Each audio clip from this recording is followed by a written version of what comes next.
اس کی روح سے ناشنا ہو جاتا ہے. تو وہ ایسا ہوتا ہے کہ مچھر چھانتے ہیں اور سموچے اونٹ نکل جاتے ہیں. سودی کاروبار تم بھی کرو ہم بھی کریں گے، نہ تم ہمیں چھیڑو نہ ہم تمہیں چھیڑیں گے. ساری بحث ہوگی رفع یدین پر ہے کہ نہیں ہے، اور نماز ہو گئی کہ نہیں ہو گئی، تراویح 8 ہے کہ 20 ہے، ساری بحث اس پر ہوگی. تو یہ جو تصورات ہیں نیکی کے پرورٹڈ، کہ جیسے اندھوں نے ایک ہاتھی کو دیکھ کر اندازہ کرنا چاہا وہ کیسا ہے، جس نے اس کے پیر کو ٹٹول لیا، اس نے کہا ستون کے مانند ہے. جس کا ہاتھ پڑ گیا اس کے کان پر، اس کا چھاج کی طرح ہے ہاتھی. تو مختلف جو ہے اڑائے کچھ ورق لالے نے، کچھ نرگس نے، کچھ گل نے، چمن میں ہر طرف بکھری ہوئی ہے داستاں میری. تو نیکی کا یہ تصور جو ہے تقسیم ہو گیا. یہ آیت قرآن مجید کی اس اعتبار سے عظیم ترین آیت ہے. نیکی کی حقیقت کیا ہے، اس کی جڑ کیا ہے، بنیاد کیا ہے، اس کی روح کیا ہے، اس کے مظاہر کیا ہے. مظاہر میں اولین شے کون سی ہے، ثانین کون سی ہے، ثالثاً کون سی ہے. اور اس پر ایک پورا علم الاخلاق جو قرآن کا ایک مکمل کتاب تصنیف کی جا سکتی ہے. ایتھکس، قرآنک ایتھکس کے لیے یہ آیت ایک یوں سمجھیے کہ جڑ اور بنیاد ہے. لیکن یہ سمجھ لیں کہ یہ آیت یہاں آئی کیوں ہے. پس منظر میں وہی تحویل قبلہ ابھی ہے. تحویل قبلہ کے 4 رکوع 15 16 17 18 یہ تو سالڈ ہے. اس سے پہلے 14ویں رکوع میں آیت تھی للہ المشرق والمغرب فأینما تولوا فثم وجہ اللہ. ادھر بھی پھر اتنی آیتیں چھوڑ کر، اتنا چھوڑ کر پھر گئی لیس البر ان تولوا وجوہکم قبل المشرق والمغرب. نیکی یہی نہیں ہے کہ تم اپنے چہرے مشرق اور مغرب کی طرف پھیر دو. یہ نہیں کہا یہ نیکی نہیں ہے، نیکی یہی نہیں ہے، یہ بھی نیکی ہے. جو ظاہر ہوگا نیکی کا وہ بھی نیکی ہے، لیکن اصل سے اس کا باطن ہے. باطن صحیح ہے، نیک ہے، تو حقیقت میں نیکی نیک ہے، ورنہ نہیں. ولیکن البر، بلکہ نیکی تو اس کی ہے. اب یہاں سے شروع ہوا جو نیکی کی جڑ ہے، بنیاد ہے. من آمن باللہ والیوم الآخر والملائکۃ والکتاب والنبیین. سب سے پہلے ایمان، تاکہ تصحیح نیت ہو جائے. یہ جو ایمان لائے اللہ پر، یعنی جو نیکی کر رہا ہے صرف اللہ سے اجر کا طالب ہے. والیوم الآخر، اور قیامت کے دن پر کہ اس کا کوئی اجر دنیا میں نہیں، صرف آخرت میں مطلوب ہے. ورنہ آدمی سوداگری کرے، دکانداری کرے، کپڑا بیچے، کچھ اور بیچے، دین تو نہ بیچے. دین کا کام کر رہا ہے تو اس کے لیے سوائے اخروی نجات کے اور سوائے اللہ کے رضا کے کوئی اور شے مقصود نہ ہو. والملائکۃ والکتاب والنبیین، اور ایمان لایا فرشتوں پر اور کتابوں پر اور انبیاء پر. یہ تینوں مل کر ایک یونٹ بنتے ہیں. فرشتہ لایا دین، کتاب بن گئی، اور انبیاء پر آئی وہ کتاب. ایمان بالرسالت کا تعلق نیکی کے ساتھ یہ ہے کہ نیکی کا ایک مجسمہ تمہارے سامنے رہے، آئیڈیل، اسوہ. ایسا نہ ہو کہ اونچ نیچ ہو جائے. نیکیوں میں بھی ایسا ہوتا ہے، کوئی جذبات میں ایک طرف کو نکل گیا، کچھ جذبات میں ایک طرف کو نکل گیا.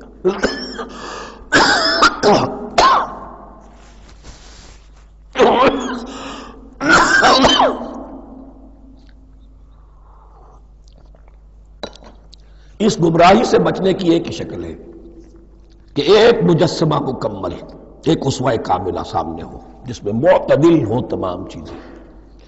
اور وہ ہمارے لیے اسوہ کاملہ محمد الرسول اللہ کی شخصیت ہے.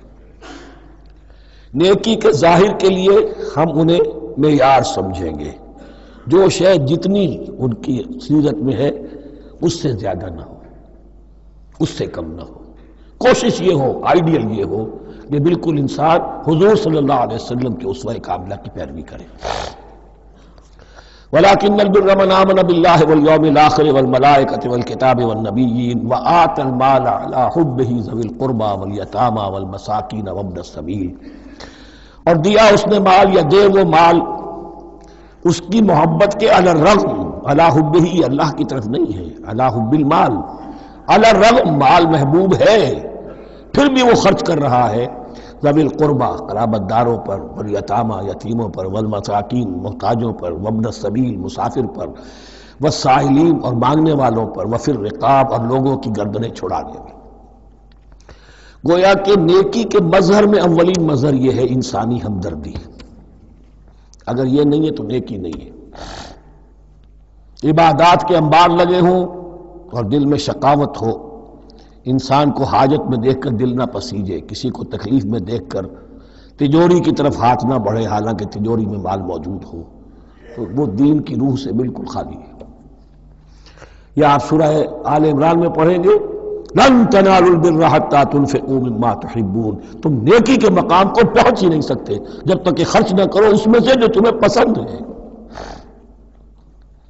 جس سے طبیعت گھبرا گئی، اکتا گئی، کپڑے میں جو بوسیدہ ہو گئے وہ دے دیے، حاتم طائی کی قبر کو لات مار دی، وہ نہیں. جو شے پسند ہے اگر اس میں سے نہیں دیتے تو نیکی کو پہنچ بھی نہیں سکتے، تمہیں ہوا بھی نہیں لگے گی. وَأَقَامَ الصَّلَاةَ وَآتَى الزَّكَاةَ. دیکھیے نماز اور زکوٰۃ اب آ رہے ہیں. یہ ہے حکمت دین کہ ایک ہے روح دین، وہ ہے ایمان، اور جو اس کے مظاہر ہے مظہر اول انسانی ہمدردی. نمبر 2 ہے پھر نماز اور زکوٰۃ، اور یہاں زکوٰۃ کو علیحدہ ذکر کیا ہے، اور اس آیت کا حضور نے حوالہ دیا ان فی المال لحقا سوى الزکاۃ. دیکھو کچھ لوگوں نے سمجھا بس ہم نے زکوٰۃ نکال دی تو حق ادا ہو گیا پورا. بڑی بے وقوفی ہے. مال میں حق ہے زکوٰۃ کے سوا بھی. اور اب آپ نے یہ آیت پڑھی، دیکھو اس آیت میں کیا ہے. زکوٰۃ کا تذکرہ بعد میں ہو رہا ہے. وَآتَى الْمَالَ عَلَىٰ حُبِّهِ ذَوِي الْقُرْبَىٰ وَالْيَتَامَىٰ وَالْمَسَاكِينَ وَابْنَ السَّبِيلِ وَالسَّائِلِينَ وَفِي الرِّقَابِ وَأَقَامَ الصَّلَاةَ وَآتَى الزَّكَاةَ. اس کی کیا حکمت ہے کہ ایمان کو تر و تازہ رکھنے کے لیے نماز ہے، اقم الصلاۃ لذکری، اور انسانی ہمدردی میں مال خرچ کرنے کے جذبے کو پروان چڑھانے کے لیے برقرار رکھنے کے لیے زکوٰۃ ہے. اتنا تو دو نا کم سے کم. بوتل کا منہ تو کھلے، کارک تو نکلے اس کا. اگر بوتل کا کارک نکل جائے گا تو شاید اس میں سے کچھ شربت اور بھی نکل آئے. تو زکوٰۃ ہے تو کارک کے مانند 2.5% ہے، کیا ہے، لیکن یہ کہ اس سے پھر کچھ اور بھی نکلے گا. جو زکوٰۃ میں نہیں دیتا اس نے کیا کرنا. وَالْمُوفُونَ بِعَهْدِهِمْ إِذَا عَاهَدُوا، اور وہ کہ جو اپنے عہد کو پورا کرنے والے ہیں جب کوئی عہد کر لے. سب سے بڑا عہد اللہ سے کیا، لست بربکم قالوا بلی. پھر عہد شریعت کا ہے کہ جو ہم نے کیا اللہ کے ساتھ. پھر آپس میں جو بھی معاہدے ہو جائیں، اور معاملات انسانی سارے کے سارے معاہدات کی شکل میں.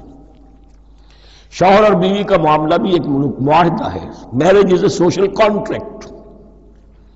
شوہر کی ذمہ داریاں ہیں، اس کے فرائض ہیں. بیوی کی ذمہ داریاں، اس کے فرائض ہیں. شوہر کے حقوق ہیں، بیوی کے حقوق ہیں. پھر جو بھی امپلائر امپلائی ریلیشن شپ ہے معاہدہ ہے، کانٹریکٹ ہے. جو ہمارا آپ کا پولیٹیکل سسٹم ہے وہ بھی معاہدوں کے اوپر مبنی ہے. بڑا بزنس جو ہے وہ کانٹریکٹ میں چلتا ہے. تو اگر ایک چیز پیدا ہو جائے کہ جو عہد کر لیا ہے اسے پورا کرنا ہے تو ساری اسٹریم لائننگ ہو جائے گی تمام معاملات کی. وَالْمُوفُونَ بِعَهْدِهِمْ إِذَا عَاهَدُوا وَالصَّابِرِينَ فِي الْبَأْسَاءِ وَالضَّرَّاءِ وَحِينَ الْبَأْسِ، اور خاص طور پر صبر کرنے والے فقر و فاقہ میں، جنگ کی حالت میں اور تکلیف میں. یعنی ایک نیکی ہے بدھ مت کے بھکشوؤں کی نیکی. ایک نیکی یہ ہے، یہ نیکی باطل کو چیلنج کرتی ہے. یہ نیکی خانقاہوں تک محدود نہیں ہوتی. یہ نیکی صرف انفرادی سطح تک محدود نہیں رہتی. جو نیکی اللہ چاہتا ہے وہ یہ ہے کہ اب باطل کا سر کچلنے کے لیے میدان میں آؤ. اور جب باطل کا سر کچلنے کے لیے میدان میں آؤ گے تو خود بھی تکلیفیں اٹھانی پڑیں گی. صحابہ کرام کو بھی جانیں دینی پڑی ہیں. سینکڑوں صحابہ نے جام شہادت پیش کیا. تو آخری چوٹی کیا ہے؟ گویا کہ سمم بونم جس کو کہتے ہیں ایتھکس کے اندر، کہ اس نظریہ اخلاق میں سب سے اونچی منزل کون سی ہے؟ وہ سمم بونم جو ہے اسلام کا، وَالصَّابِرِينَ فِي الْبَأْسَاءِ وَالضَّرَّاءِ وَحِينَ الْبَأْسِ وَلَا تَقُولُوا لِمَنْ يُقْتَلُ فِي سَبِيلِ اللَّهِ أَمْوَاتٌ بَلْ أَحْيَاءٌ وَلَكِنْ لَا تَشْعُرُونَ. وہ آیت یاد کر لیجیے. اولئک الذین صدقوا، یہ ہیں لوگ جو سچے ہیں. دعوت و نیکوکاری کا بہت سو کو ہے، یہ ہیں وہ لوگ کہ جو سچے ہیں، وَأُولَٰئِكَ هُمُ الْمُتَّقُونَ، اور یہی حقیقت میں متقی ہیں۔ تمہارے ذہنوں میں کوئی اور نقشے بیٹھے ہوئے ہیں، کوئی لباس ہے، وضاقتہ ہے، بس یہ بڑا متقی آدمی ہے۔ تقویٰ اس کا نام ہے، یعنی یہ پوری انسانی شخصیت کا ایک ہیولہ ہے، ایک پوری انسانیت کا ایک فرد کا نقشہ کھینچ دیا گیا کیریکٹر کا، جس کے اندر روح ایمان اور خارج میں اس ترتیب کے ساتھ دین کی یہ تقاضے اور نیکی کے یہ مظاہر موجود ہیں۔ اللہم ربنا اجعلنا منہم، اللہم ربنا اجعلنا منہم۔ اب اس کے بعد کچھ وہی جو معاملات انسانی ہیں اس پر اب بحث، جیسا کہ میں نے کہا تھا کہ ایک لڑی ہے شریعت کی، معاملات کی۔ یہ تو بڑے بڑے پھول جو تھے آیت الآیات اور آیت البر۔ یا ایھا الذین آمنوا کتب علیکم القصاص فی القتلی، اہل ایمان تم پر لازم کر دیا گیا ہے مقتولوں کا بدلہ لینا۔ قتلہ قتیل کی جمع بھی ہے، اور مقتول سے یہ مصدر بھی ہو سکتا ہے کہ تمہارے لیے یعنی اس معاملے میں سہل انگاری صحیح نہیں ہے۔ انسانی تمدن کی جڑ کٹتی ہے جب کسی معاشرے کے اندر انسان کا خون بہانا عام ہو جائے، تمدن جس کی جڑ کٹ جائے، تو قصاص تم پر واجب ہے۔ یا ایھا الذین آمنوا کتب علیکم القصاص فی القتلی الحر بالحر والعبد بالعبد والانثی بالانثی۔ ایک آزاد کی جگہ آزاد ہی قتل کیا جائے گا۔ آزاد نے قتل کیا ہے تو ظاہر بات ہے وہ آزاد ہی اس کی جگہ قتل ہوگا۔ یہ نہیں وہ کہے میرا غلام لے جاؤ، میرے 2 غلام لے لو، نہیں، والعبد بالعبد، اور عبد کی جگہ عبد ہی ہوگا، جس نے قتل کیا وہی قتل کیا جائے گا، والانثی بالانثی، اور اگر قتل کرنے والی عورت ہے تو وہ عورت ہی قتل ہوگی۔ اس میں چونکہ وہاں بہت سے رواج مختلف تھے، بہت سے معیار بھی مختلف تھے۔ اگر اوسی خزرجی کو قتل کر دے تو 1/3 خون بہا، 3 گنا خون بہا، اور خزرجی اوسی کو قتل کرے تو 1/3 خون بہا، یہ ان کا قانون تھا۔ اسی طرح یہ کہ آزاد میں اور غلام میں فرق تھا، لیکن ہماری شریعت میں اگرچہ یہ طویل بڑا مضمون ہے اور اس میں کافی فقہا کے اقوال ہیں مختلف، لیکن امام ابو حنیفہ رحمۃ اللہ علیہ کا قول یہی ہے کہ تمام مسلمان آپس میں کفو ہیں، برابر ہیں، لہذا یہاں کوئی فرق نہیں کیا جائے گا قتل کے مقدمات میں۔ فمن عفی لہ من اخیہ شیء فاتباع بالمعروف واداء الیہ باحسان، پھر جس کو معاف کر دیا جائے کوئی شے اس کے بھائی کی جانب سے، یعنی جو مقتول ہے اس کے ورثاء اگر کہتے صاحب ہم اس کی جان بخشنے کو تیار ہیں، چاہے وہ خون بہا لے لیں یا ویسے ہی معاف کر دیں، تو جو بھی کچھ خون بہا طے ہوا ہو اداء الیہ باحسان فاتباع بالمعروف، تو اس کی پیروی کی جائے معروف طریقے پر اور ادائی کی جائے خوبصورتی کے ساتھ۔ ذالک تخفیف من ربکم ورحمہ، یہ تمہارے رب کی طرف سے تخفیف ہے، آسانی کی ہے اور رحمت ہے، اور اس کی رحمت ہونا بہت واضح ہے۔ اگر یہ شکل نہ ہو تو پھر قتل در قتل کا سلسلہ جو ہے وہ جاری رہتا ہے، لیکن اگر یہ ہو گیا کہ قاتل کو لا کے سامنے کھڑا کر دیا، لو بھائی اب تمہارے ہاتھ میں اس کی جان ہے، چاہو تو یہ قتل کر دیا جائے گا، چاہو احسان کرنا چاہو بخشنا چاہو ویسے ہی بخش دو، چاہو تو خون بہا لے لو۔ اس سے کیا ہوگا کہ وہ دشمنیوں کا جو دائرہ ہے وہ پھر سمٹ جاتا ہے، بڑھتا نہیں۔ اس میں بڑی رحمت ہے اللہ کی طرف سے۔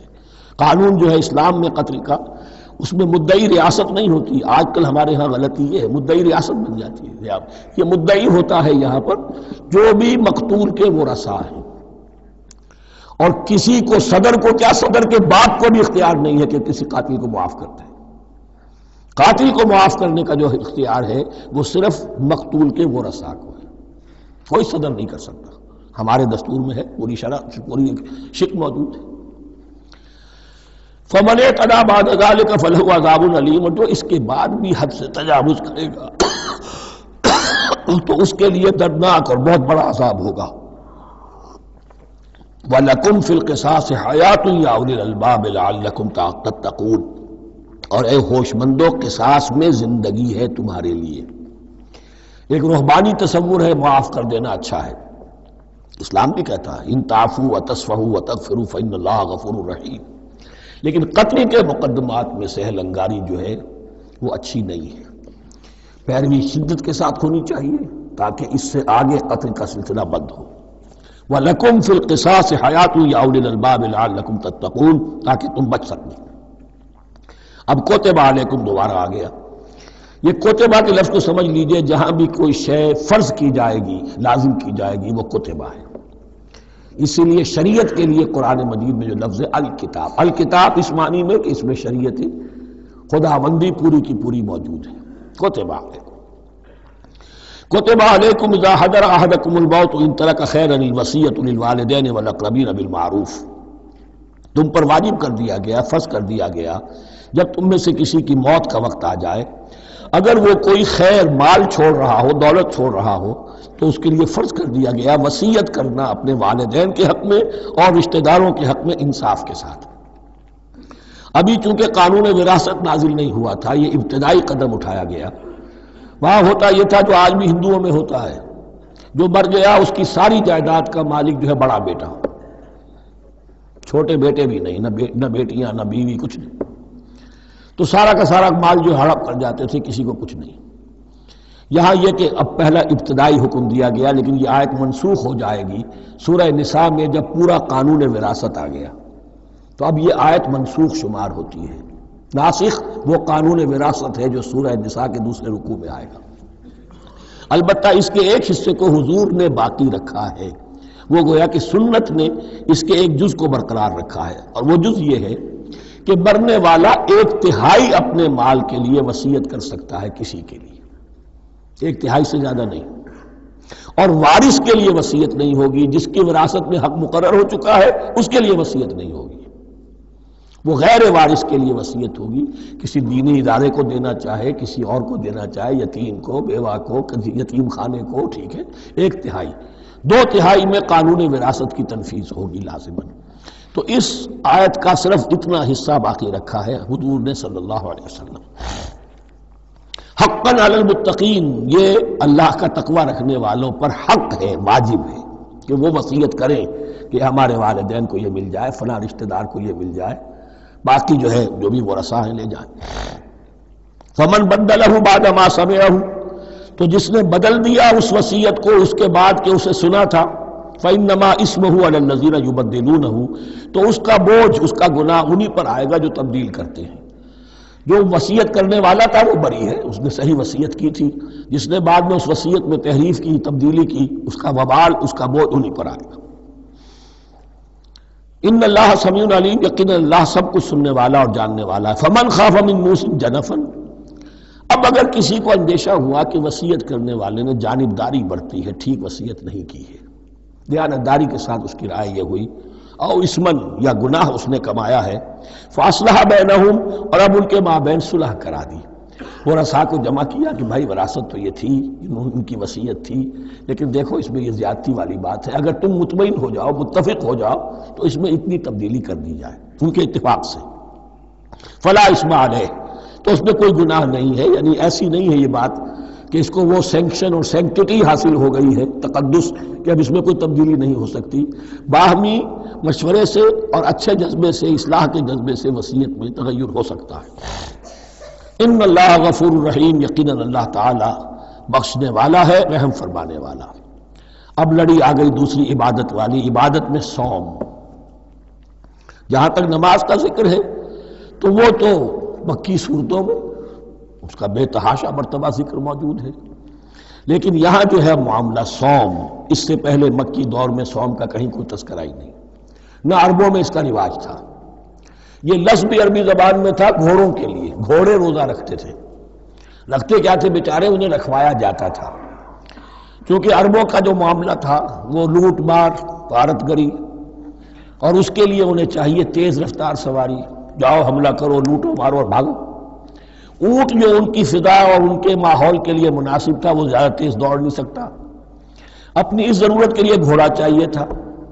گھوڑے میں عرب کا سخت موسم برداشت کرنے کی عادت نہیں، نازک جانور ہے، وہ پیاسا تو نہیں رہ سکتا 7 دن تک جیسے کہ اونٹ رہ سکتا ہے، بھوکا نہیں رہ سکتا، وہ لو کے تھپیڑے نہیں برداشت کر سکتا، لہذا عرب اس کو رکھواتے تھے روزہ، کھانا پینا بند کیا اور اس کے جو ہے منہ کر کے کھڑے ہو گئے جب گرم تیز ہوا چل رہی ہے، خود تو اپنے آپ کو لپیٹ لیا اپنے گھٹنے میں، غترہ کہلاتا ہے وہ جو بھی کپڑا اوپر ہوتا ہے، اور وہ اس گھوڑے کو جو ہے وہ ساری آگ اس پر برس رہی ہے تاکہ اس میں عادت پیدا ہو جائے جھیلنے کی، برداشت کرنے کی، تو جنگ کے موقع پر کہیں یہ دغا نہ دے جائے، اگر یہ ہمت ہار گیا تو اس کا تو کیا گیا جائے گا، تو اصل میں سوار ہے جو مارا گیا۔ یہ روزہ ان کے ہاتھ تھا، لیکن جب حضور آئے مدینے میں تو یہاں یہود میں روزے کا رواج تھا۔ وہ ایک تو عاشورہ کا روزہ رکھتے تھے، اس لیے کہ وہ تاریخ تھی جس میں کہ نجات ملی تھی بنی اسرائیل کو فرعونیوں سے۔ تو اس طریقے سے حضور نے پھر ابتداءً مہینے میں ہر مہینے میں 3 روزے رکھنے کا حکم دیا۔ یہ ہے ابتدائی حکم جو حضور نے دیا، قرآن میں ابھی نہیں آیا تھا۔ جیسے تحویل قبلہ کے معاملے میں بھی قرآن نے کہا کہ ہم نے تمہیں اس قبلے پر رکھا تھا، لیکن اس کا کوئی حکم جو ہے قرآن میں جلی نہیں ہے۔ یہ ہو سکتا ہے کہ وہ حکم بھی حضور کو اللہ ہی نے دیا ہو، وحی خفی کے ذریعے سے۔ پہلے یہ کہ ہر مہینے میں 3 روزے۔ اب ظاہر بات ہے کہ مہینے جو ہے وہ سخت گرم بھی ہو سکتے ہیں۔ اب اگر 30 کے 30 روزے ایک ہی مہینے میں فرض کر دیے گئے ہوتے اور وہ ہوتے جون جولائی کے تو جان نکل جاتی۔ بہترین تدبیر یہ کی گئی ہر مہینے میں، اور یہ موسم سارے آ رہے ہیں اس میں۔ پھر کچھ عرصے کے بعد یہ رمضان کا روزہ فرض کیا گیا۔ پہلا جو روزہ تھا 3 دن کا، اس میں یہ بھی تھی اجازت کہ جو اگر مسافر نہیں ہے، بیمار بھی نہیں ہے، طاقت رکھتا ہے روزہ رکھنے کی، پھر بھی روزہ نہ رکھے تو اس کا فدیہ یہ ہے کہ 1 مسکین کو کھانا کھلائے۔ علی الاطلاق تھا یہ۔ جب رمضان کے روزے کی فرضیت ہو گئی تو اب یہ فدیہ نہیں ہے، البتہ حضور نے اس کو باقی رکھا ایسے شخص کے لیے جو بہت بوڑھا ہے، یا کوئی خاتون بہت بوڑھی ہے برداشت نہیں کر سکتی، یا کوئی بیمار ہے، کسی سخت ایسی بیماری میں ہے کہ روزہ اس کے لیے جان کے لیے ہلاکت کا اندیشہ ہو سکتا ہے، اس کے لیے فدیہ برقرار رکھا۔ عام طور پر صحت مند شخص جو مسافر بھی نہ ہو اس کے لیے یہ رعایت ختم ہو گئی۔ یہ ہے ان آیات کی تعبیر جس پر میں پہنچا ہوں، اور بہت عرصے بہت پہلے پہنچ گیا تھا، لیکن چونکہ اکثر مفسرین نے یہ بات نہیں لکھی ہے تو میں جھجکتا رہا، لیکن بعد میں مجھے معلوم ہوا کہ مولانا انور شاہ کاشمیری رحمۃ اللہ علیہ کی رائے یہی ہے، تو مجھے اعتماد ہو گیا۔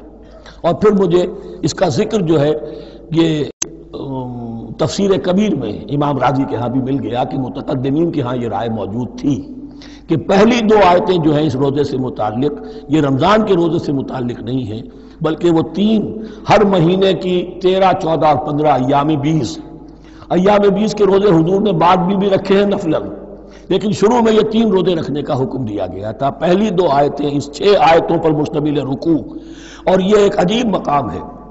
قرآن مجید کے احکام بہت دفعہ ہے، نماز کے احکام قرآن میں بہت دفعہ ہیں، کہیں وضو کا ہے، کہیں تیمم کا ہے، کہیں اور نماز خوف کا ہے، مختلف جگہوں پر، لیکن صوم کی عبادت پر یہ 6 آیات کامل ہیں، مکمل ہیں، اس کی حکمت، اس کی غرض و غایت، اس کے احکام سب کے سب اس میں آ گئے۔ اب پہلی 2 آیتیں کون سی ہیں؟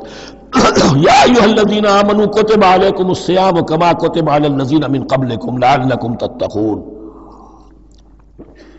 اے ایمان والو، تم پر بھی فرض کیا گیا روزہ رکھنا، جیسے کہ فرض کیا گیا تھا تم سے پہلوں پر، تاکہ تمہارے اندر تقویٰ پیدا ہو جائے۔ وہ جنگ کے لیے کرواتے تھے گھوڑوں کو تیار، تمہیں تقویٰ کے لیے اپنے آپ کو تیار کرنا ہے، بھوک کو قابو میں رکھ سکو، شہوت کو قابو میں رکھ سکو، پیاس کو برداشت کر سکو۔ اللہ کی راہ میں جنگ کے لیے تمہیں نکلنا ہوگا، اس میں بھوک بھی آئے گی، پیاس بھی آئے گی، اپنے آپ کو تیار کرو جہاد کے لیے۔ اور یہ بات واضح ہو جائے گی، اگلے رکوع سے قتال کی بحث شروع ہو جائے گی۔ روزے کی یہ گفتگو ہو رہی ہے تمہیداً قتال کے لیے، جیسے گھوڑوں کو تیار کیا جاتا تھا، صوم رکھوایا جاتا تھا قتال کے لیے۔ ایام معدودات، گنتی کے چند دن ہیں، یہ گویا کہ ثبوت ہے اس کا کہ یہ 2-3 دن سے زیادہ، معدود جو ہے وہ عربی زبان میں 9 سے زیادہ نہیں ہو سکتا۔ معدودہ جب آئے گا، ایام معدودات، یہ جمع جو ہے جمع قلت کہلاتی ہے۔ معدودات، معدودہ بڑی سے بڑی رقم ہو سکتی ہے، لیکن معدودات جمع قلت ہے۔ گنتی کے چند روز ہیں۔ فمن کان منکم مریضا، ان میں بھی یہ رعایت ہے کہ جو تم میں سے بیمار ہو، او علی سفر، یا سفر پر ہو، فعدۃ من ایام اخر، تو وہ تعداد پوری کر لے دوسرے دنوں میں۔ وعلی الذین یطیقونہ، اور جو اس کی طاقت رکھتے ہوں، فدیۃ طعام مسکین، وہ فدیہ دے 1 مسکین کا کھانا کھلانا۔ ان آیات کی تفسیر میں جیسا کہ میں نے عرض کیا مفسرین کے بہت سے اقوال ہیں، اب میں اس کی بحث بھی نہیں جا سکتا۔ جو میں نے اپنے مطالعے کے بعد رائے قائم کی ہے میں صرف وہی بیان کر رہا ہوں کہ اس وقت، اور یہ امام راضی کے الفاظ ہیں کہ یہ فرضیت علی تعیین نہیں تھی بلکہ علی تخییر تھی۔ فرض تو ہے روزہ، لیکن اس کا بدل بھی دیا جا رہا ہے، اگر تم نہیں رکھنا چاہتے تو تم ایک مسکین کو کھانا کھلا دو۔ تو گویا کہ تدریجاً انہیں لانا تھا، کیونکہ اس بات کے وہ پہلے سے عادی نہیں تھے۔ فمن تطوع خیرا فهو خیر اللہ، اور جو اپنی جی سے اپنی مرضی سے خیر کرنا چاہے تو اس کے لیے خیر ہے، روزہ بھی رکھے اور مسکین کو کھانا بھی کھلائے، دونوں کام کرے، تو اس میں کوئی رکاوٹ تو نہیں، اس کے لیے بہتر ہوگا۔ وَأَن تَصُومُوا، اور دیکھو اگر روزہ رکھو، خیر لکم ان کنتم تعلمون، یہ تمہارے لیے بہتر ہے اگر تم جانو۔ اب یہاں بھی ایک طرح کی رعایت کا انداز ہے۔ یہ دو آیتیں ہیں میرے نزدیک وہ پہلا حکم جو دیا گیا اور جو تھا اصل میں جس کے تحت کہ حضور صلی اللہ علیہ وسلم نے، میں شاید مغالطے میں یہ کہہ بیٹھا ہوں کہ قرآن مجید میں نہیں آیا، حضور نے خود کیا ہے، ان آیات سے در حقیقت حضور نے ہر مہینے میں 3 دن کے روزے، جو یا تو یہ کہ ان آیتوں کے بعد، اور یا یہ کہ حضور نے اپنے طور پر کر دیے تھے، ان آیات نے اس کی توثیق کر دی۔ اب آ رہی ہیں 2 آیتیں جو خاص رمضان کے روزے سے متعلق ہیں، حکمت اور غرض و غایت۔ پھر ایک آیت طویل آئے گی احکام، اور پھر ایک آیت آئے گی لٹمس ٹیسٹ۔ یہ 6 آیتیں۔ شہر رمضان الذی انزل فیہ القرآن، رمضان کا مہینہ وہ ہے جس میں قرآن نازل کیا گیا۔ ھدی للناس وبینات من الھدی والفرقان، لوگوں کے لیے ہدایت، اور ہدایت کی بھی روشن بینات باتیں، والفرقان، اور حق و باطل میں فرق کر دینے والی چیز۔ فمن شہد منکم الشہر، تو جو کوئی بھی پائے اس مہینے کو، یا جو شخص بھی مقیم ہو اس مہینے میں، مسافر نہ ہو، فلیصم، اس پر لازم ہے کہ روزہ رکھے۔ اب وہ وجوب علی التخییر ختم ہو گیا، اب وجوب علی التعیین، اب یہ لازم ہے، یہ رکھنا ہے۔ ایک رعایت باقی رکھی، ومن کان مریضا او علی سفر فعدۃ من ایام اخر، جو بیمار ہے یا یہ کہ سفر پر ہے وہ تعداد پوری کر لے دوسرے دنوں میں۔ یرید اللہ بکم الیسر ولا یرید بکم العسر، اللہ تمہارے ساتھ آسانی چاہتا ہے، سختی نہیں چاہتا۔ یہ لوگ اپنے اوپر سختیاں جھیلتے ہیں، شدید جو ہے سفر کے اندر بھی روزہ رکھے ہوئے، حالانکہ یہاں اجازت دی ہوئی ہے۔ یہ بلکہ حضور نے ایک مرتبہ ایک سفر میں کافی سرزنش کی، کچھ ایک جہاد اور قتال پہ نکلے تھے، کہ کچھ لوگوں نے اس سفر میں بھی روزہ رکھ لیا۔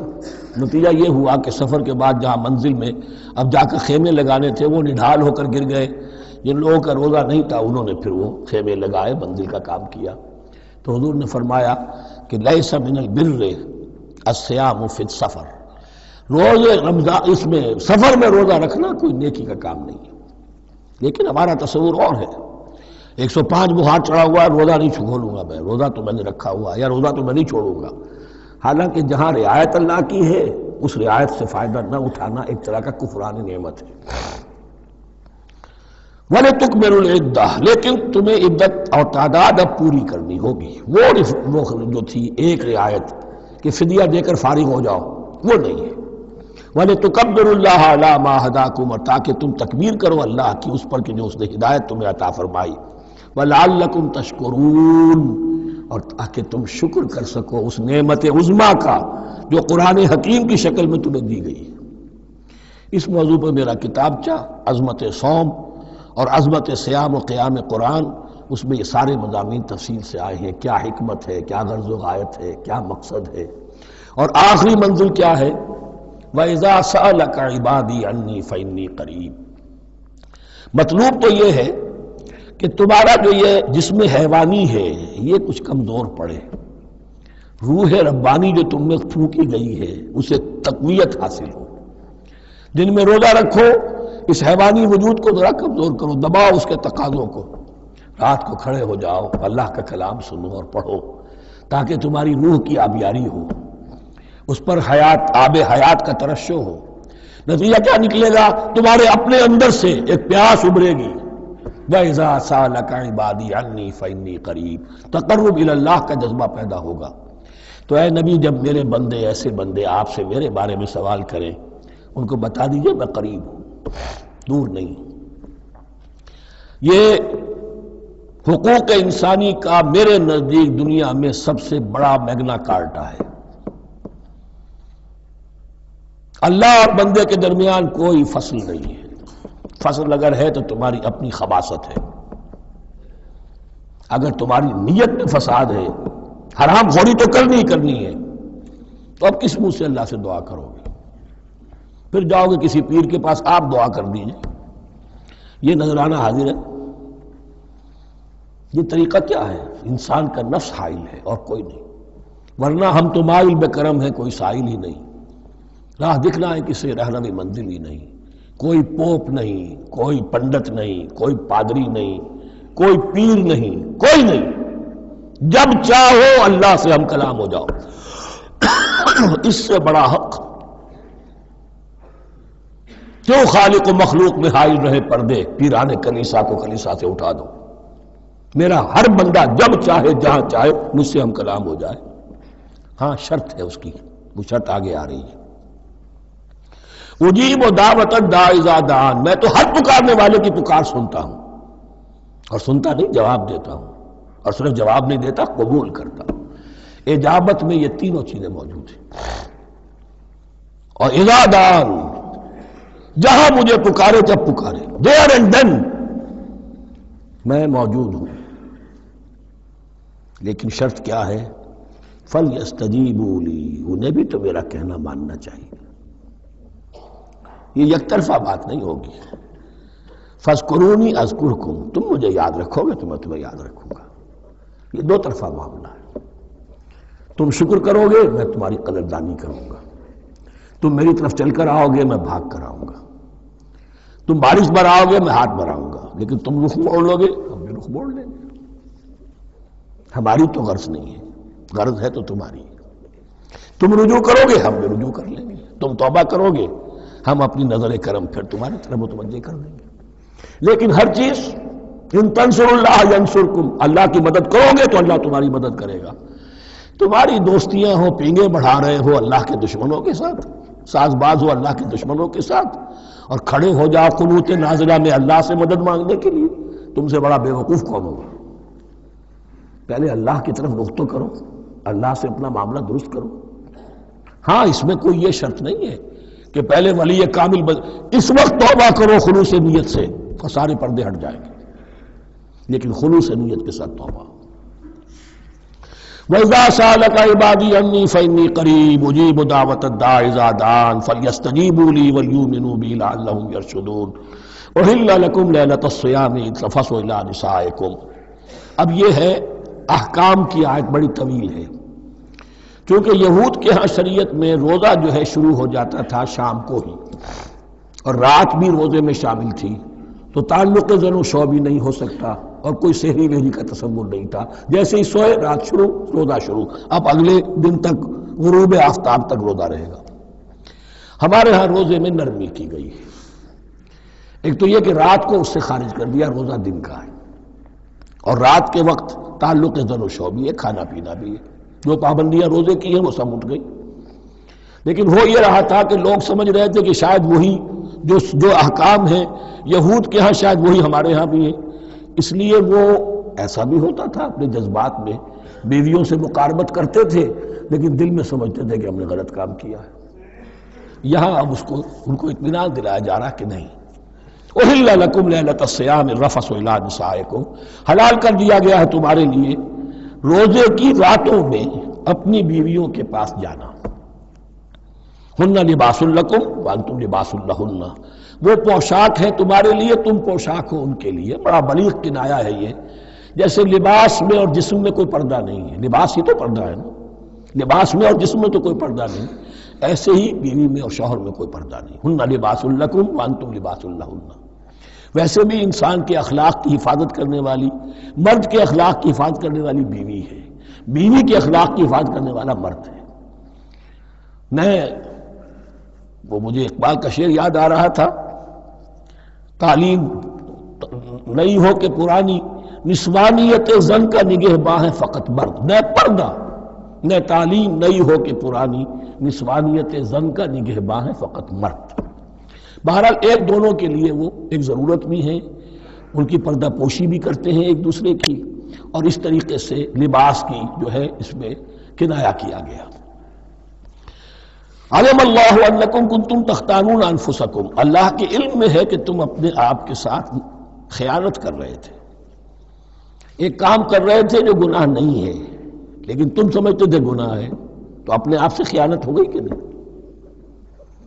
اصلاً وہ گناہ نہیں تھا لیکن تمہارے علم میں نہیں تھا، لیکن تم یہ سمجھتے ہوئے بھی کہ یہ ممنوع ہے اس کا ارتکاب کر رہے تھے۔ علم اللہ انکم کنتم تختارون انفسکم فتاب علیکم، تو اللہ نے تم پر نظر رحمت فرمائی، وعفا عنکم، اور بخش دیا، معاف کر دیا، جو بھی خطائیں ہو گئی ہیں وہ سب کی سب معاف سمجھو۔ فالآن باشروہن، اب ان کے ساتھ جو بھی تعلق ضرور شے ہے وہ قائم کرو، وابتغوا ما کتب اللہ لکم، اور تلاش کرو، حاصل کرو جو کچھ اللہ نے تمہارے لیے لکھ دیا ہے۔ کیا لکھ دیا؟ ایک تو اولاد تعلق ضرور شو میں، اور ایک سکون ہے کہ جو اللہ تعالیٰ نے اس میں رکھا ہے، لِتَسْكُنُوا إِلَيْهَا، قرآن مجید میں یہ الفاظ آئے، ایک تسکین ہے، سکون ہے، اعصاب کا تناؤ جو ہے وہ اس کے بعد جو ہے اس کے اندر ایک سکون کی کیفیت پیدا ہو جاتی ہے۔ اور یہی اس میں حکمت ہے کہ حضور اپنے ہر سفر میں ہم ایک زوجہ محترمہ کو ضرور ساتھ رکھتے تھے، اس لیے کہ قائد کو، سپہ سالار کو کسی وقت بڑی ایسی یعنی پریشان کو صورتحال میں فیصلے کرنے پڑتے ہیں، جذبات پر دباؤ ہوتا ہے اور اعصاب پر دباؤ ہوتا ہے، تو ساتھ اگر کوئی اہلیہ بھی موجود ہو تو اس میں، اور اس کے بہترین مواقع سیرت میں آئے ہیں، وہ پھر کسی وقت میں بیان کروں گا۔ وَابْتَغُوا مَا كَتَبَ اللَّهُ لَكُمْ وَكُلُوا وَاشْرَبُوا حَتَّى يَتَبَيَّنَ لَكُمُ الْخَيْطُ الْأَبْيَضُ مِنَ الْخَيْطِ الْأَسْوَدِ مِنَ الْفَجْرِ، اور کھاؤ اور پیو یہاں تک کہ واضح ہو جائے تمہارے لیے سفید دھاری فجر کی سیاہ دھاری سے، یعنی یہ پاؤں پھٹنے کے لیے استعارہ ہے کہ جب سفیدہ نمایاں ہوتا ہے ایک لکیر کی طرح، پاؤں پھٹ گئی، اس وقت تک کھانے پینے کی چھوٹ ہے، سحری جو ہے آپ کر سکتے ہیں، بلکہ کلو واشربو، کھاؤ اور پیو، اور اس کی حدیث میں تاکید آئی ہے، اور یہ بھی فرمایا ہمارے اور یہود کے روزے کے مابین سحری جو ہے وہ فرق ہے، تسحروا فإن فی السحور برکہ، سحری ضرور کیا کرو اس لیے کہ سحری میں برکت ہے۔ ثم اتموا الصیام الی اللیل، پھر رات تک روزے کو پورا کرو۔ اب رات تک میں اکثر فقہا کے نزدیک غروب آفتاب مراد ہے، اہل تشیع اس سے ذرا آگے جاتے ہیں کہ رات کا لفظ آیا ہے تو ذرا اور غروب آفتاب پر چند منٹ گزر جائے، لیکن ہمارے اہل سنت کے ہاں غروب آفتاب جو ہے وہی گویا کہ یہ اس کی غایت ہے۔ وَلَا تُبَاشِرُوهُنَّ وَأَنْتُمْ عَاكِفُونَ فِي الْمَسَاجِدِ، لیکن یہ رعایت جو تمہیں دی جا رہی ہے اس میں ایک استثناء ہے، جب تم معتکف ہو مسجدوں میں تو پھر اپنی بیویوں سے کوئی تعلق قائم نہ کرو۔ وَلَا تُبَاشِرُوهُنَّ، مت ان سے مباشرت کرو، وَأَنْتُمْ عَاكِفُونَ فِي الْمَسَاجِدِ، جبکہ تم مسجدوں میں اعتکاف میں ہو، آخری عشرے میں جو اعتکاف ہوتا ہے۔ تِلْكَ حُدُودُ اللَّهِ فَلَا تَقْرَبُوهَا، یہ اللہ کی حدود ہے، ان کے قریب مت جاؤ۔ بعض جگہ پر آتا ہے فلا تعتدوها، ان حدود کو عبور نہ کرو، ان سے تجاوز نہ کرو۔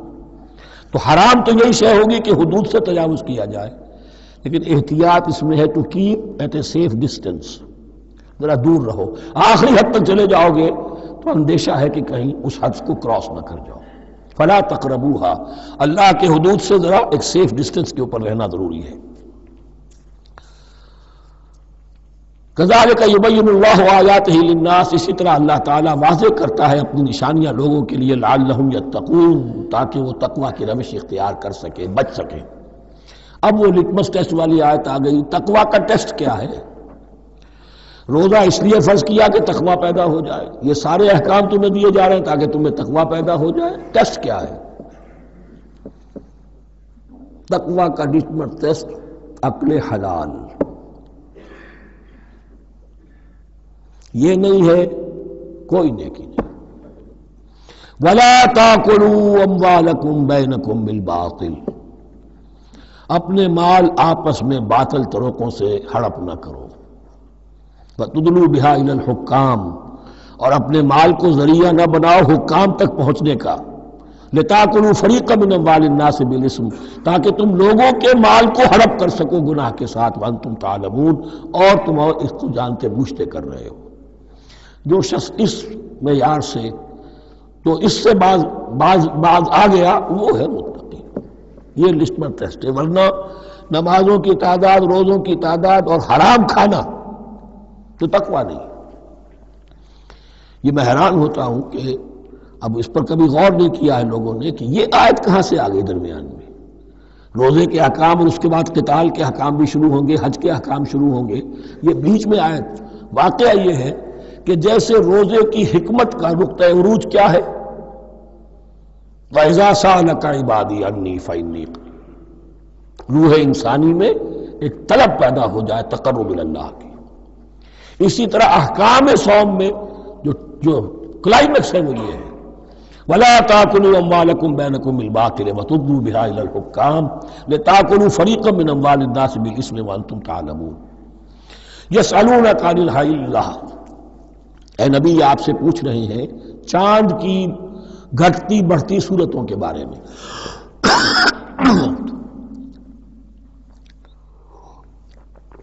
قُلْ هِيَ مَوَاقِيتُ لِلنَّاسِ وَالْحَجِّ، کہہ دیجئے یہ لوگوں کے لیے ایک اوقات کا تعین ہے، کیلنڈر ہے، اور حج کے لیے. اب دیکھو آپ کو معلوم ہے کہ یہ اللہ تعالیٰ نے کیلنڈر لٹکا دیا ہے، معلوم ہو گیا یہ چاند پہلی تاریخ ہو گئی. کچھ دنوں کے بعد آپ نے دیکھا معلوم ہوتا ہے کہ اب ایک ہفتہ گزر گیا ہے، آدھا چاند ہو گیا ہے، 2 ہفتے ہو گئے، پورا چاند ہو گیا ہے، پھر نے گھٹنا شروع کیا. تو یہ گویا کہ لوگوں کے لیے اوقات کار کی تعین کے لیے، اور خاص طور پر سب سے اہم شے حج. اور یہ نوٹ کیجئے صوم کے بعد حج، اور حج کے ساتھ قتال. حج وہ عبادت ہے جو ایک خاص جگہ پر ہو سکتی ہے، نماز ہر جگہ ہو سکتی ہے، روزہ ہر جگہ ہو سکتا ہے، عبادت اور ہر جگہ ہو سکتی ہے، اور زکوٰۃ ہر جگہ دی جا سکتی، حج تو وہی ہوگا. اور وہ تھا اس وقت زیر تسلط مشرکین کے، اور مشرکین کے تسلط سے نکالنے کے لیے قتال لازم تھا. اس قتال کے لیے صبر پہلے پیدا ہونا ضروری ہے. جو گھوڑوں کو روزہ رکھواتے تھے پہلے خود روزہ رکھو. یہ ترتیب ہے، ربط ہے.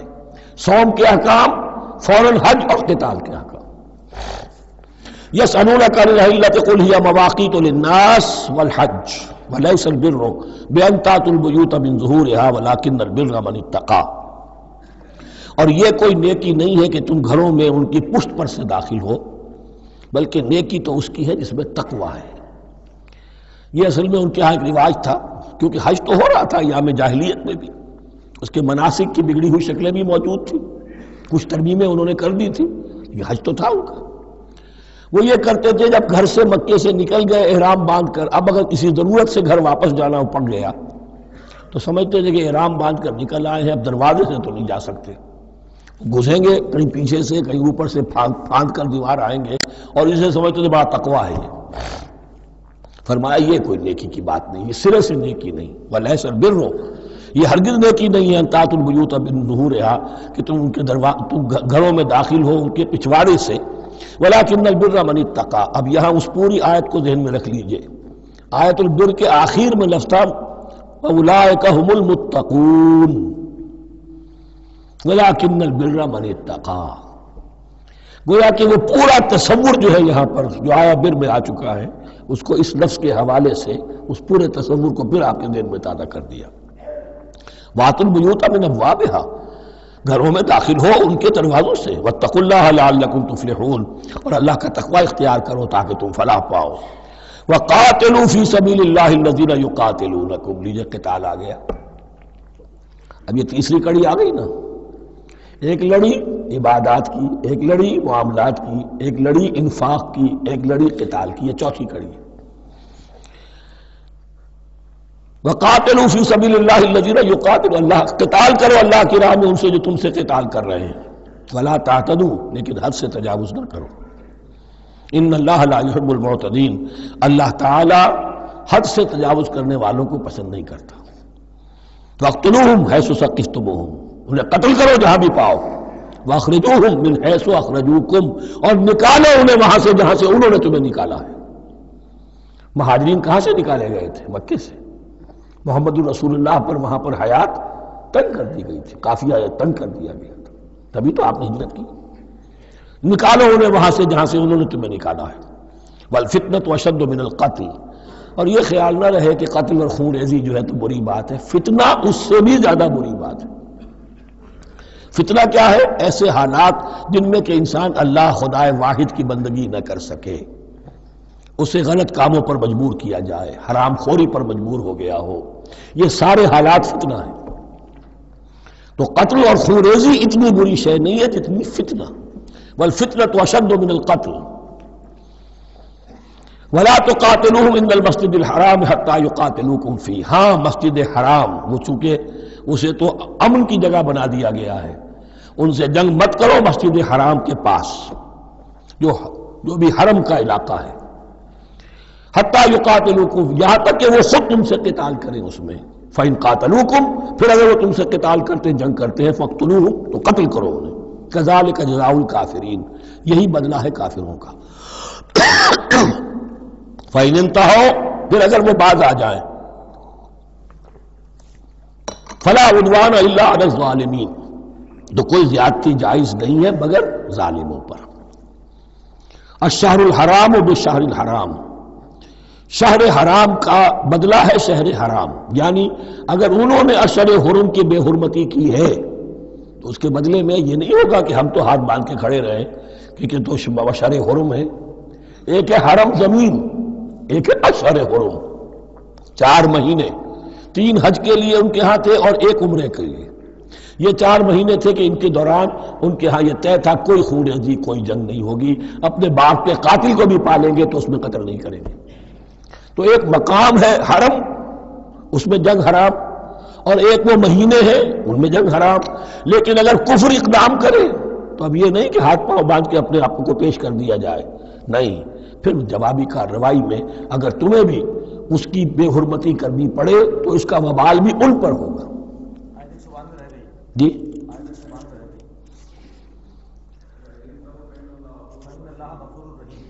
وَفَإِنِ انْتَهَوْا فَإِنَّ اللَّهَ غَفُورٌ رَحِيمٌ، اگر وہ باز آ جائے تو اللہ غفور اور رحیم ہے۔ وَقَاتِلُوهُمْ، بہت اہم آیت رہ گئی، حَتَّى لَا تَكُونَ فِتْنَةٌ وَيَكُونَ الدِّينُ لِلَّهِ۔ اب جب یہ جنگ کا مرحلہ شروع ہو گیا ہے دعوت محمدی کے سلسلے میں صلی اللہ علیہ وسلم، تو مسلمانوں جان لو ایک دور تھا 12-13 برس تک تمہیں حکم تھا کفو ایدیکم، مارے کھاؤ ہاتھ نہ اٹھاؤ۔ اب یہ نیا دور ہے آ گیا ہے، تمہاری دعوت و تحریک جو ہے وہ نئے دور میں داخل ہو گئی ہے۔ اب جب تمہاری تلواریں نیام سے باہر آ گئی ہیں، اب یہ نیام میں نہ جائیں جب تک کہ فتنہ بالکل ختم نہ ہو جائے اور دین اللہ ہی کے لیے ہو جائے، اللہ کا دین قائم ہو جائے، پوری زندگی میں اس کے احکام کی تنفیذ ہو رہی ہے۔ یہ آیت دوبارہ آئے گی اور زیادہ نکھری ہوئی شان کے ساتھ سورہ انفال میں، وَقَاتِلُوهُمْ حَتَّى لَا تَكُونَ فِتْنَةٌ وَيَكُونَ الدِّينُ كُلُّهُ لِلَّهِ، دین کل کا کل، جز نہیں، دین کی بالادستی پوری انسانی زندگی پر، انفرادی بھی اجتماعی بھی، اور اجتماعی کے بھی سارے پہلو، politico socio economic system totally وہ اللہ کے احکام کے تابع ہو۔ وَقَاتِلُوهُمْ حَتَّى لَا تَكُونَ فِتْنَةٌ وَيَكُونَ الدِّينُ لِلَّهِ فَإِنِ انْتَهَوْا فَلَا عُدْوَانَ إِلَّا عَلَى الظَّالِمِينَ، پھر اگر وہ باز آ جائے صلح چاہے تو ٹھیک ہے، پھر ظالموں کے اوپر جو ہے سوائے ظالموں کے کسی پر زیادتی جائز نہیں۔ الشہر الحرام بالشہر الحرام، حرمت والا مہینہ بدلہ ہے حرمت والے مہینے کا، والحرمات قصاص، اور حرمات کے اندر بھی بدلہ ہے۔ فَمَنِ اعْتَدَىٰ عَلَيْكُمْ فَاعْتَدُوا عَلَيْهِ بِمِثْلِ مَا اعْتَدَىٰ عَلَيْكُمْ، تو جو کوئی بھی تم پر زیادتی کرتا ہے، دست درازی کرتا ہے، تو تم بھی اس کے خلاف کارروائی کرو، اقدام کرو جیسے کہ اس نے تم پر زیادتی کی۔ وَاتَّقُوا اللَّهَ، اور اللہ کا تقوی اختیار کرو، وَاعْلَمُوا أَنَّ اللَّهَ مَعَ الْمُتَّقِينَ، اور یہ جان لو کہ اللہ ساتھ ہے متقیوں کے، یعنی اللہ کی تائید، نصرت، اس کی مدد آئے گی اہل تقوی کی۔ اب دیکھیے وہ تیسری کڑی یہاں بہت چھوٹی سی آئی ہے، قتال کی ذرا زیادہ بڑی کڑی آ گئی ہے اور یہ چھوٹی سی کڑی آ رہی ہے۔ قتال کے لیے لازم ہے انفاق بھی، جنگ کیسے ہوگی اگر فوج کے لیے ساز و سامان نہ ہو، رسد کا اہتمام نہ ہو، ہتھیار نہ ہو، سواریاں نہ ہو، کیسے ہوگی جنگ؟ وَأَنفِقُوا فِي سَبِيلِ اللَّهِ وَلَا تُلْقُوا بِأَيْدِيكُمْ إِلَى التَّهْلُكَةِ، خرچ کرو اللہ کی راہ میں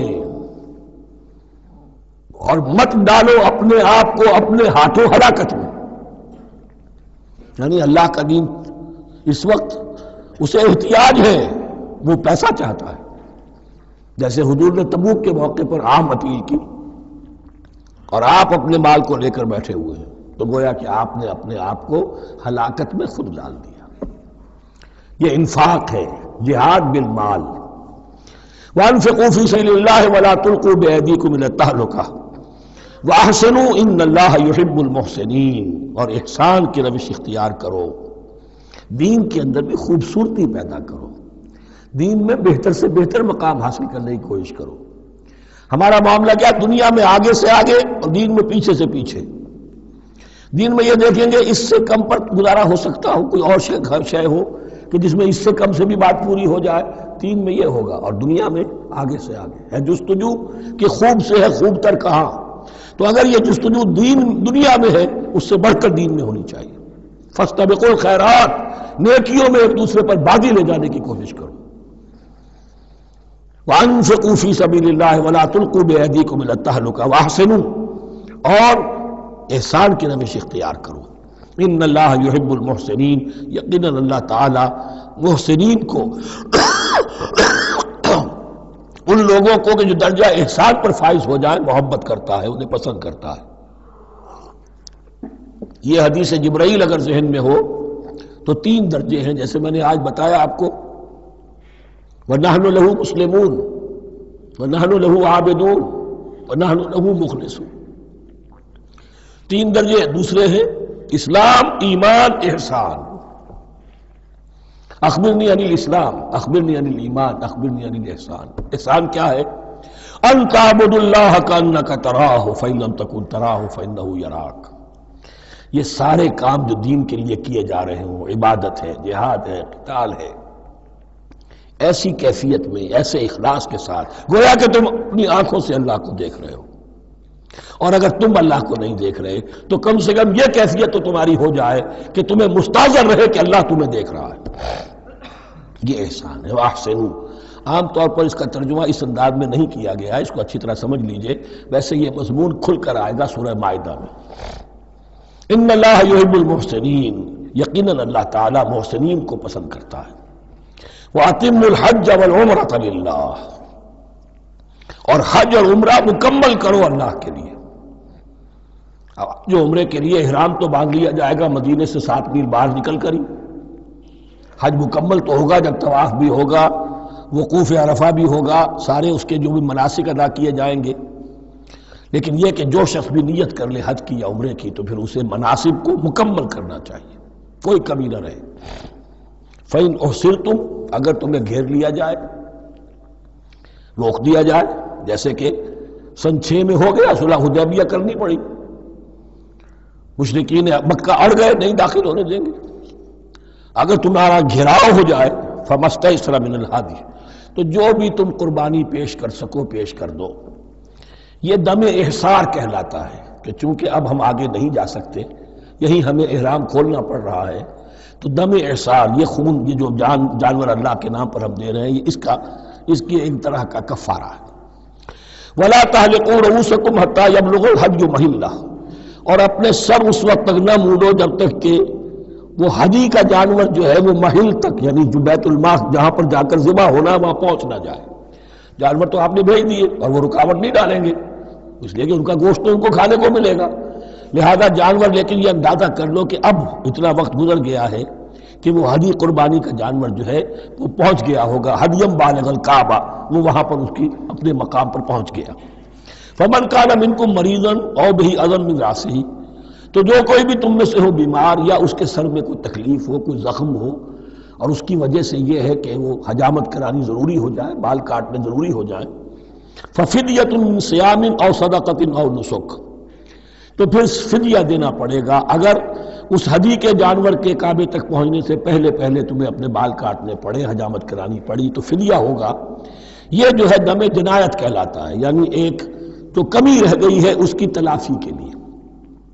وہ سیام بھی ہے، روزے 3 دن کے، او صدقۃ او نسک، یا پھر یہ ہے کہ کوئی قربانی ہے، ایک جانور قربان کیا جائے، دم جنایت اس کو کہتے ہیں، یا صدقہ کیا جائے، 6 افراد کو کھانا کھلایا جائے. فَإِذَا أَمِنْتُمْ، پھر جب تمہیں امن حاصل ہو اور تم سیدھے جا سکتے ہو، بیت اللہ پہنچ سکتے ہو، فمن تمتع بالعمرۃ الی الحج فما استیسر من الحج، تو جو کوئی بھی فائدہ اٹھائے عمرے سے حج سے قبل، فما استیسر من الحج، تو وہ ایک اور قربانی پیش کرے جو بھی اسے میسر ہو۔ اب یہ سمجھ لیجئے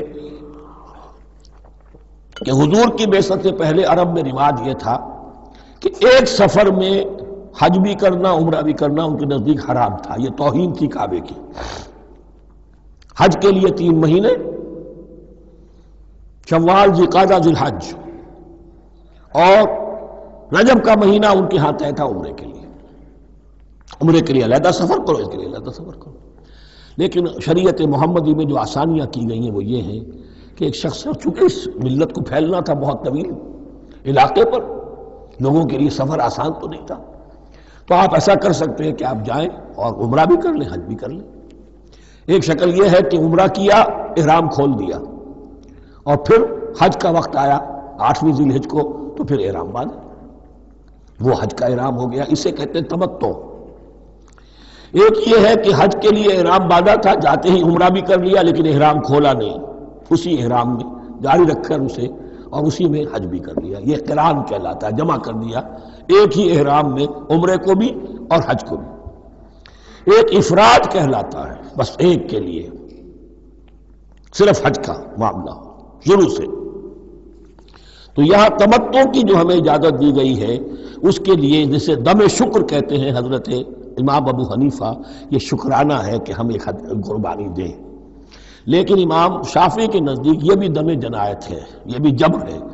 چنانچہ امام ابو حنیفہ کے نزدیک یہ قربانی جو دی جاتی ہے اس کا گوشت قربانی دینے والا بھی کھا سکتا ہے 1/3 کے درجے میں، لیکن امام شافعی کے نزدیک نہیں، یہ ایک صدقے کے اور اس کے دم جنایت کے قریب کی شے ہے، اس کا گوشت جو ہے قربانی دینے والا خود نہیں کھا سکتا۔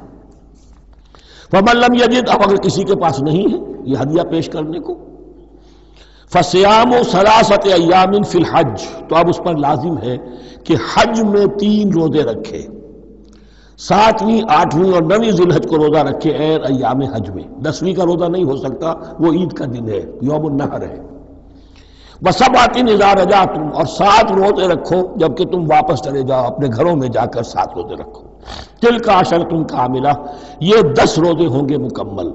ذَلِكَ لِمَن لَّمْ يَكُنْ أَهْلُهُ حَاضِرِي الْمَسْجِدِ الْحَرَامِ، لیکن یہ رعایت کہ حج اور عمرہ ایک ہی سفر میں کر لیا جائے اور ایک ہی احرام میں کر لیا جائے یا 2 احراموں میں کیا جائے، یا یہ کہ ان دونوں کو جمع کرنے کی شکل جو ہے، یہ ایک رعایت ہے کن کے لیے؟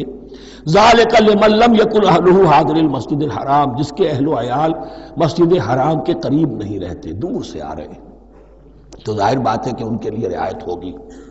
وَاتَّقُوا اللَّهَ، اللہ کا تقوی اختیار کرو، وَاعْلَمُوا، اور جان لو، ان اللہ شدید العقاب، یقیناً اللہ تعالی سزا دینے میں بھی بہت سخت ہے۔ بارک اللہ لی ولکم فی القرآن العظیم ونفعنی وإیاکم بالآیات والذکر الحکیم۔